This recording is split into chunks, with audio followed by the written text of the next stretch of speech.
FIFA алтын допқа үміткер 30 ойыншының есімін жариялады. 30 ойыншының барлығы алтын допты ала алмайтындығы сөзсіз.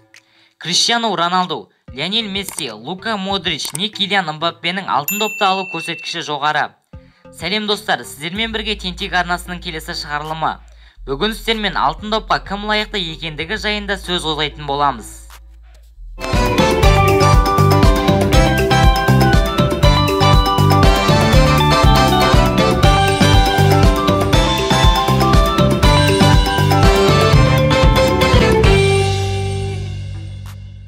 FIFA алтын добы маусымның үздік футболшысына берілетін жылма-жылдық футбол марапаттамасы.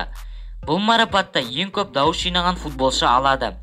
2009 жылдан бері бұл марапатта футбол тарихындағы ең үздік екі ойыншының ойқастап, ешкімге бермей келе жатқандығы барлығымызға мәлім.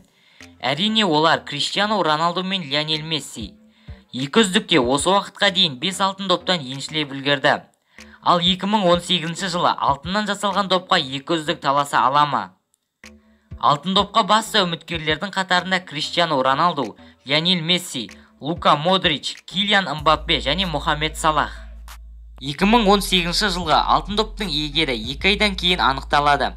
Осыған орай FIFA басты үміткерлердің тізімін жариялады. Жоғарыда аталған футболшылардан бөлек тізімде Кевин Де Брюйне, Харри Кейн, Рафаэль Варан және Эден Азар бар. Сонымен қатар Ресейде өткен әлем чемпионатында топ жарған Антуан Гризманн да алтын доп иегері атануы мүмкін.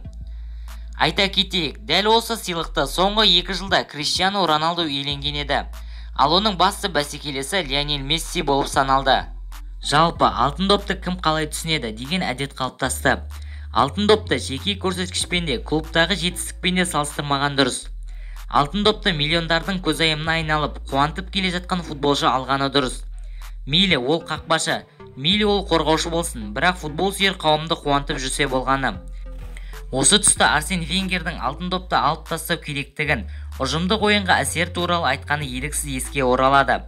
Соңғы жылдары алтын доп сыйлығының құны мен қадірі қашып бара жатқан секілді. Соңғы жылда бұл сыйлыққа қол сілтейтін адамдар көбейді.